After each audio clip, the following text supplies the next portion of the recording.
Est-ce que tu risques de ralentir ton métabolisme et de perdre du muscle si tu manges 1400 calories par jour? Pour répondre à cette question, dans cette vidéo, on va faire une étude de cas et je vais te donner les 4 leviers qui vont t'aider à gérer ton appétit. Quand on veut perdre du poids, il y a deux choses contre lesquelles on ne peut pas gagner. La première, c'est le temps. Si tu fais actuellement entre 20 et 30% de masse grasse et que tu vas atteindre les 10 à 12%, ça va te prendre du temps, spécialement si c'est la première fois que tu le fais. Tout simplement parce que tu ne connais pas encore ton corps et tes habitudes. Pour atteindre 10% de masse grasse, il faut de l'expérience. Il faut connaître tes calories, comment tu réagis en fonction de la répartition des différents macros, les meilleurs aliments pour toi, comprendre tes variations de poids, comment prendre des décisions dans certains contextes sociaux, et surtout comment revenir sur le bon chemin quand tu t'en es éloigné. Et donc pour ça, il faut être patient, c'est pas toujours évident, mais c'est fondamental. La deuxième chose contre laquelle tu ne peux pas gagner, c'est la sensation de faim. Tu ne peux tout simplement pas lutter contre ça. À un moment donné, si tu as trop faim, tu vas craquer et tu vas manger. Plus tu vas t'approcher d'un niveau de sèche important, plus les craquages alimentaires ils vont être féroces si jamais tu ne gères pas ta diète de la bonne manière. Donc la première erreur quand on veut perdre du gras, c'est de vouloir baisser ses calories trop rapidement. Parce que ce qui est très important à comprendre, c'est que quand tu perds du gras et que tu crées un déficit calorique, eh bien ton corps, ton métabolisme, il va dépenser moins d'énergie au fur et à mesure du temps. Et en soi, c'est complètement normal. De un, parce que ton corps, il réduit en taille, donc il a besoin de moins d'énergie. Et au-delà de ça aussi, parce que c'est un mécanisme de défense naturelle du corps qui, pour sa survie, réduit sa consommation d'énergie. Donc si par exemple tu passes de 2000 calories par jour à 500 calories par jour du jour au lendemain, eh bien ton corps, il va devoir s'adapter. Et il est possible qu'il arrive à survivre avec juste 500 calories. Donc dans ce cas-là, tu vas perdre du poids au début, mais au bout d'un moment, ton corps, il va s'équilibrer et tu ne perdras plus de poids. Tout ça pour dire qu'au fur et à mesure d'une sèche, tu vas être obligé de réduire tes calories petit à petit puisque ton corps est constamment en train de s'adapter. Et donc ça peut être difficile d'estimer la limite. Quelle est la limite saine dans tout ça? Alors pour ça, on va faire une petite étude de cas.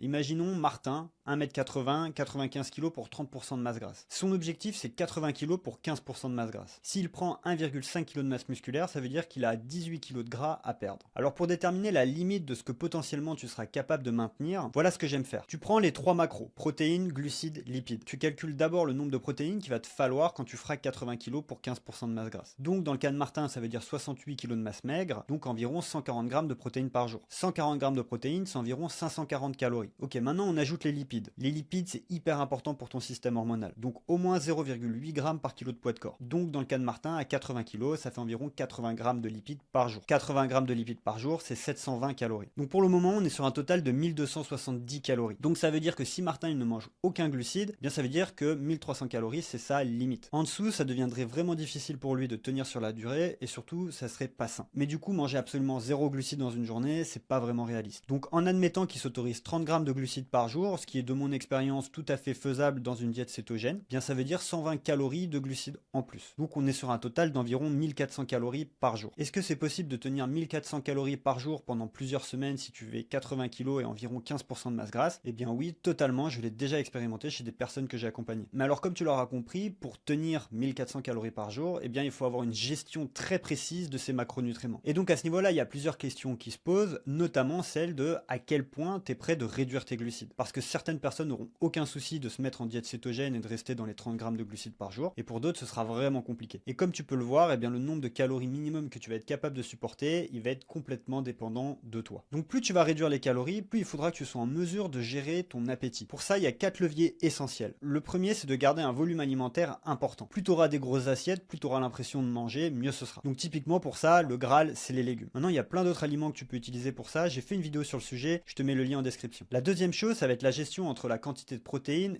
et de lipides. Les protéines, c'est le macronutriment qui a le plus d'impact sur la satiété. Donc typiquement, garder des protéines assez élevées, au moins 2 grammes par kilo de poids de corps, voire même un peu plus, c'est très important dans ce cas-là. Mais les lipides, comme je te l'ai dit, c'est aussi très important pour le système hormonal et ça peut avoir un rôle très important dans tes envies de craquage. Donc c'est pareil, sur ça, il faut être au moins à 0,8 g, voire 1 g par kilo de poids de corps. Ce qui est intéressant avec les glucides, c'est que si tu passes en cétose, donc en général en dessous des 30 grammes de glucides par jour, eh bien ton corps va faire des corps cétoniques et donc ça va limiter la sensation de faim. Il y a eu beaucoup de recherches sur le sujet et les corps cétoniques ont vraiment un effet de satiété important. Donc si tu gardes un volume alimentaire important, que tu manges suffisamment de protéines et de lipides et que tu réduis tes glucides potentiellement jusqu'à être en cétose, eh bien dans ce cas-là, tu peux tenir une diète très faible en calories pendant un certain temps. Maintenant, ce qu'il faut bien comprendre, c'est que plus tu vas atteindre cette limite de calories tardivement dans ta sèche, mieux ce sera. Et comme tu l'auras compris, tout le monde ne pourra pas descendre aussi bas en calories puisque tout le monde n'aura pas le même contrôle sur ses macros et ne sera pas prêt à retirer les glucides de la même manière. Donc ce qui est important, c'est que tu trouves vraiment ce qui fonctionne pour toi. D'ailleurs, D'ailleurs, si toi aujourd'hui tu veux construire un corps athlétique et atteindre les 12% de masse grasse